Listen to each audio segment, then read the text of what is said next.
ఎన్నికలు అయిపోయాక జగన్ అధికారంలోకి వచ్చాక అక్కడ ఎవరి స్వార్థం వాళ్ళకి బిగినైంది. ఎట్లాగా షర్మిల స్వార్థం ఏంటి, నాకు కూడా పదవిలో షేరింగ్, లైక్ ఎట్లా భావించింది ఆవిడ, కనిమొళిని ఆదర్శంగా తీసుకుంది. కనిమొళి అక్కడ ఏం చేసింది, జాతీయ రాజకీయాలు ఆవిడ గుప్పెట్లో పెట్టుకుని రాష్ట్ర రాజకీయాలను అన్నం చూసుకోమని స్టాలిన్. కవిత కూడా అదే కదా ఎక్స్పెక్ట్ చేసింది, కానీ కవితని ఎంటర్టైన్ చేయలే కేసీఆర్. ఎంపీ అయ్యి జాతీయ రాజకీయాలు శాసిద్దాం అనుకుంది కానీ వర్కౌట్ కాలేదు ఆవిడ.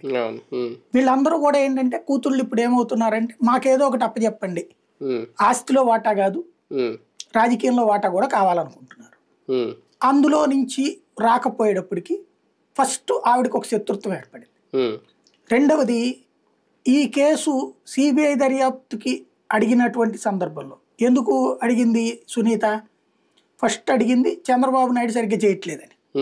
తర్వాత జగన్ వచ్చాక సిబిఐ అక్కర్లేదు, అసలు విషయం ఇదిగో జగన్ చేసిన తప్పు ఏంటంటే రాజ్యాంగబద్ధంగా, అంటే రాజ్యాంగబద్ధంగా తన ముఖ్యమంత్రి అయ్యాడు, చట్టబద్ధంగా తన దగ్గరకు ఒక డాక్యుమెంట్ వచ్చింది, సిట్ ఇచ్చిన డాక్యుమెంట్.